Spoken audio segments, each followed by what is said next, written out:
லோக் பவன் என்று சொல்லப்படுகிற ஆளுநர் மாளிகைக்கும் கோட்டையில் இருக்கிற தாவேகா அரசாங்கத்துக்கும் தான் இப்ப பெரிய யுத்தமே நடந்துட்டு இருக்கு. சமீபத்தில் நடந்து முடிஞ்ச சட்டமன்றத்துல பாத்தீங்கன்னா தாவேகா அரசாங்கம் எழுதி கொடுத்ததை அப்படியே அச்சு பிசுறாம படிச்சுட்டு போயிட்டாரு ஆளுநர். டிடிகே அரசாங்கத்தோட காங்கிரஸ் ரொம்ப க்ளோஸா இருக்காங்க.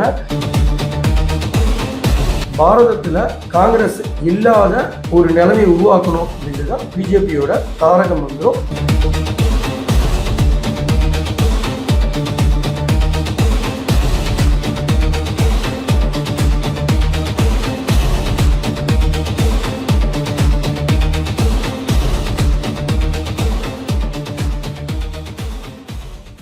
வணக்கம் HKS வாய்ஸ் மீடியா நேயர்களே, உங்களை எல்லாரையும் இன்றைய அரசியல் அதிரடி பார்வைக்கு வரவேற்கிறதுல ரொம்ப சந்தோஷம். ஸோ என்ன இந்த காணொலியில நம்ம பார்க்க போறோம் அப்படின்னா, லோக் பவன் என்று சொல்லப்படுகிற ஆளுநர் மாளிகைக்கும் கோட்டையில் இருக்கிற தாவேகா அரசாங்கத்துக்கும் தான் இப்ப பெரிய யுத்தமே நடந்துட்டு இருக்கு. அது என்ன மாதிரி யுத்தம், ஏன் இந்த யுத்தம் நடக்குது, இவங்க நல்லா ஒத்துமையா தானே இருந்தாங்க அப்படின்னு பார்க்க போறோம். ஸோ வாங்க முழுமையா அதை பத்தி எக்ஸ்பிளைன் பண்ணும்போது தான் என்ன மாதிரி பிரச்சனைகள் போயிட்டு இருக்கு அப்படின்றத நான் உங்ககிட்ட டீட்டெயிலா எக்ஸ்பிளைன் பண்ண முடியும். ஸோ சமீபத்தில் நடந்து முடிஞ்ச சட்டமன்றத்துல பாத்தீங்கன்னா தாவேகா அரசாங்கம் எழுதி கொடுத்ததை அப்படியே அச்சு பிசுறாம படிச்சுட்டு போயிட்டாரு ஆளுநர். இதுல என்னடா அதிசயம் அப்படின்னு கேட்பீங்க.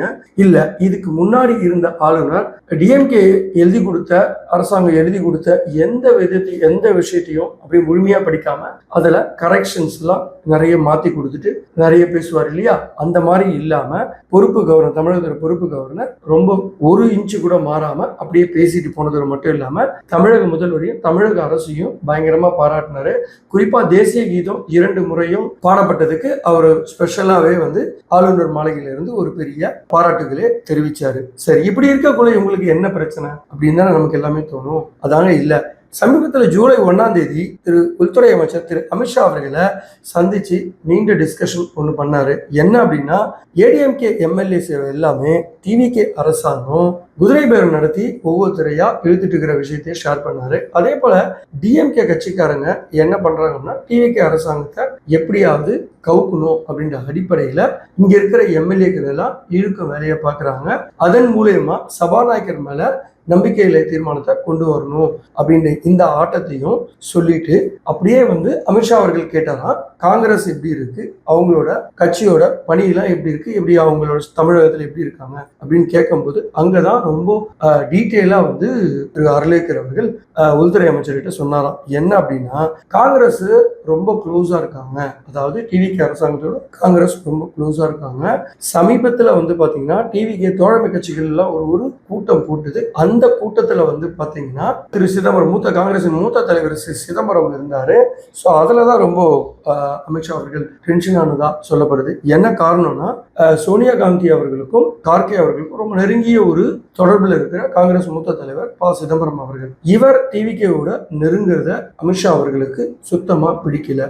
ஏன் பிடிக்கல அப்படின்னு கேட்டீங்கன்னா, பாரதத்துல காங்கிரஸ் இல்லாத ஒரு நிலைமை உருவாக்கணும் அப்படின்றதான் பிஜேபியோட தாரக மந்திரம். அதுவும் திரு மோடிஜி அவர்களும் அமித்ஷா அவர்களும் இருக்கும் காலத்திலேயே அதை முடிச்சிடணும் அப்படின்றது தான் அவங்களோட ஐடியாலஜி. ஸோ இப்படி இருக்கையில இந்த ஒரு மீட்டிங் போட்டது அமித்ஷா அவர்களுக்கு கடும் கோபத்தை உண்டு பண்ணிச்சான். அதோடு இல்லாம அர்லோகர் அவரோட ரிப்போர்ட் அப்படின்னு பாத்தீங்கன்னா, வருகின்ற உள்ளாட்சி தேர்தலில் காங்கிரஸுக்கு பாத்தீங்கன்னா 7 சீட்டும் 20% கிராமப்புற பதவிகளுக்கும் கொடுக்க போறதாகவும் சொல்லப்படுது. இதனால காங்கிரஸோட கட்டமைப்பு தமிழகத்துல சிறப்பா வளர்ந்துட்டு வருது அப்படின்னு சொல்லிட்டாராம். இதனால பயங்கர கோபமான உள்துறை அமைச்சர் திரு அமித்ஷா அவர்கள் கவர்னரை கூப்பிட்டு டிவிகே கட்சிக்கு குடைச்சல் கொடுக்க ஆரம்பிங்க, நிறுத்தாதீங்க அப்படின்னு சொன்னாராம். இதுக்கிடையில அர்லோகர் அவர்கள் உள்துறை அமைச்சர் அமித்ஷா அவர்களிடம் ஒரு விஷயத்த சொல்லியிருக்காரு. அதாவது, இப்படி ஒரு ஹாட்டா போயிட்டு இருக்க தமிழக அரசியலுக்கு தனியா ஒரு ஆளுநரை நியமிக்கிறது நல்லது. அப்பதான் அவங்க இங்க இருக்கிற விஷயங்களை உங்களுக்கு உடனே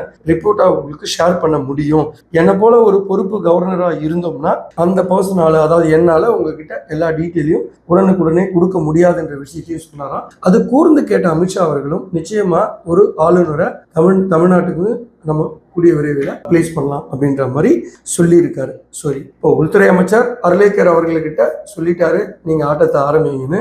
அதனோட வெளிப்பாடாக தான் 2ஆம் தேதி டெல்லியில இருந்து வந்தவர் நேரா ஜூலை 2ஆம் தேதி மதுரையில ஒரு காலேஜியோட ஒரு விழாவுக்கு திறப்பு விழாவுக்கு போயிருக்காரு. ஸோ அந்த விழா முடிச்சுட்டு வரும்போது வைகை ஆற்றங்கரை ஓரம் பார்த்துட்டு பராமரிப்பு பணிகள் எதுவுமே நடக்காம இருக்கு அப்படின்ற அடிப்படையில அந்த மாவட்டத்தோட கலெக்டர், அதுக்கப்புறமா கமிஷனர், இவர்கள்கிட்ட எல்லாம் வந்து அரசு நலத்திட்ட உதவிகள், அதே போல லாண்ட் ஆர்டரை பத்தியும் மதுரையோட வளர்ச்சி பணிகளை பற்றி ஒரு மிகப்பெரிய ஆய்வு கூட்டமே நடத்திட்டு ஒரு கிட்டத்தட்ட 20 நிமிஷம் ஒரு ஆய்வு கூட்டம் நடத்தியிருக்காரு.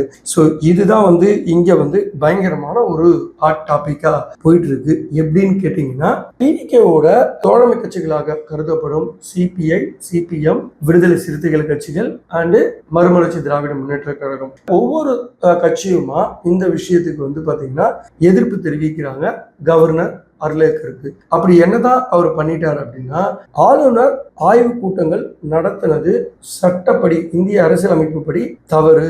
மக்களால் தேர்ந்தெடுக்கப்பட்ட அரசாங்கம் இருக்கும்போது இவருக்கு அந்த மாதிரி ஒரு அதிகாரமே இல்லை. எப்படி இத மாதிரி ஒரு போட்டி அரசாங்கம் நடத்தணும் அப்படின்ற எண்ணத்தோட இவர் இந்த மாதிரிலாம் நடந்து கொள்கிறார் என்று சிபிஐ அண்ட் சிபிஎம் வந்து கடுமையான ஒரு கண்டனத்தை தெரிவிக்கிறாங்க. விசிகாவோ தாவேக அரசாங்கத்தை பலவீனப்படுத்தும் நோக்கோடு தான் ஆளுநர் இது போல செயல்படுறார் அப்படின்னு அவரோட பங்குக்கு கடுமையான ஒரு விமர்சனத்தை வைக்கிறாரு. ஸோ அதை தாண்டி ஒரு படி மேல போய் மறுமலர்ச்சி திராவிட முன்னேற்ற கழகத்தின் தலைவர் திரு வைகோ அவர்கள் என்ன சொல்றாருன்னா, ஆளுநருக்கு எதிராகவே நான் ரோட்ல இறங்கி போராட தயாரா இருக்கேன் அப்படின்ற அடிப்படையில அவர் ஒரு பக்கம் கத்துறாரு. சோ இதையெல்லாம் தோழமை கட்சி ஒரு பக்கம் இருந்தாலும் திமுக கட்சியோட எதிர்கட்சி தலைவர் இருக்காரு திரு உதயநிதி ஸ்டாலின் அவர்களோ கடுமையான ஒரு கண்டனத்தை தெரிவிக்கிறார். என்னன்னா, மக்களால் தேர்ந்தெடுக்கப்பட்ட அரசாங்கம் இருக்கும்போது ஆளுநர் யாரு இந்த மாதிரி ஆய்வு கூட்டங்கள்லாம் நடத்துறதுக்கு இதை கூட தட்டி கேட்க முடியாத தெம்பு திராணி இல்லாத அரசு தான் இந்த தாவேகா அரசு. இது ஒரு சோபா மாடல் அரசு அப்படின்னு அவரும் ஏக வசனத்துல டிவிக அரசாங்கத்தை சேர்த்து அட்டாக் பண்றாரு. கூடவே கவர்னர் அவர்களையும் அட்டாக் பண்றாரு இல்லையா? சரி, இதெல்லாம் ஒரு பக்கத்துல இருக்கு. டிவிக கட்சியில இருந்து யாராவது கவர்னருக்கு குரல் கொடுத்தார்களா அப்படின்னு பார்த்தா, ஆமாங்க, ஒரே ஒருத்தர் மதுரை மாவட்டத்தை சேர்ந்த அமைச்சர் திரு நிர்மல்குமார் அவர்கள், சட்டத்துறை அமைச்சர். அவர் என்ன சொன்னார் அப்படின்னா, அதாவது அட்மினிஸ்ட்ரேஷன் விஷயத்துல கவர்னர் அவர்கள் தலையிடுவது சரியில்லை, இது தவறான ஒரு செயல் அப்படின்னு சொல்லி ஒத்த வார்த்தையில அவர் முடிச்சுக்கிட்டாரு. சரிங்க, வைகை ஆற்றோரம் பராமரிப்பு பணி இல்லை அப்படின்னு சொல்றதா இது எந்த துறையில வருதுன்னா, நம்மளோட என் ஆனந்த் அவர்கள், ருசி ஆனந்த் அவர்களோட துறை தானங்க. அவரு இதை பத்தி ஒரு வார்த்தையும் வாயே திறக்கலங்க. சரி, இப்படி இருக்கையில டிவிகே கட்சியை சேர்ந்த தலைவரோ மற்றவர்களோ யாராவது இதுக்கு கடும் எதிர்ப்பு தெரிவிக்காங்கன்னு பார்த்தா யாருமே வாயை திறக்க மாட்டேன்றாங்க. தமிழக முதல்வரோ வாயை மூடிட்டு மௌனமா இருக்காரு. டெல்லியை பகிர்ச்சிக்க அவர் எப்பவுமே தயார் இல்லைங்க. உதாரணத்துக்கு சமீபத்துல நிதிநிலை அறிக்கை, வெள்ளை அறிக்கை வெளியிட்டாங்க இல்லையா சில குறிப்பிட்ட துறையில. அதுல நிதிநிலை இவ்வளவு மோசமா இருக்கு, அது மத்திய அரசு நிதியை ஒழுங்கா விடுவிக்கல அப்படின்னு ஒரு வார்த்தை கூட அதுல சேர்க்கவே இல்லைங்க. இதுல இருந்து என்ன தெரியுதுன்னா, மத்திய அரசு கிட்ட பணிஞ்சு போறதுதான் தாவேக அரசாங்கம், அதாவது தமிழக முதல்வர் விரும்புறாரு அப்படின்றத எடுத்து சொல்லுது.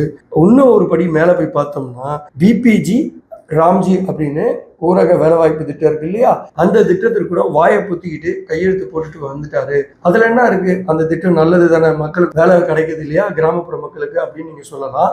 அதுலதான் ஒரு ட்விஸ்ட். இப்போ 100 ரூபாய் அந்த திட்டத்துக்கு ஆகுதுன்னா 60 ரூபாய் தான் டெல்லி அரசாங்கம் தரும், மீதி 40 ரூபாய் தமிழக அரசு தான் கொடுக்கணும். இதுக்கு முன்னாடி அப்படி இல்லை, 100 நாள் வேலை வாய்ப்பை முழுமையா வந்து டெல்லியே வந்து அந்த நிதியை வந்து பொறுப்பேற்றுக்கும் இல்லையா. இப்ப அப்படி இல்லாம 40% மாநில அரசாங்கம் ஷேர் செய்யணும் அப்படின்றது ஏற்கனவே இருக்கிற நிதி நிலைமைக்கு ரொம்ப கஷ்டமா போயிடும்ன்றது கூட தெரியாம தலை வணங்கி கையெழுத்து போட்டு வந்துட்டாரு. இது ஒரு பக்கம் இருக்க, விஜய் அவர்களும் திரு ராகுல் காந்தி அவர்களும் வருகிற 2029ஆம் ஆண்டு நடைபெற நாடாளுமன்ற தேர்தலுக்கு மிகப்பெரிய கூட்டணி அமைச்சு வெற்றி பெறுவதற்கு வியூகங்களை வகுத்துட்டு வராங்க இல்லையா. இதுவுமே அமித்ஷா அவர்களுக்கு கடும் கோபத்தை உண்டு பண்ணிருக்கு அப்படின்னு சொல்றாங்க. அதனால இனி வரும் காலங்கள் அப்படின்னு வந்து பாத்தீங்கன்னா கடும் குடைச்சல்கள் மாற்றங்கள் இருக்கும் அப்படின்றதுல எந்த விதமான சந்தேகமும் இல்லை. அது ஆளுநர் மூலியமாக இருக்கலாம் அல்லது வேறு வழிகளிலும் தவிக அரசாங்கத்துக்கு மிக நீண்ட குடைச்சல் கொடுத்து கொண்டேதான் இருப்பாங்க.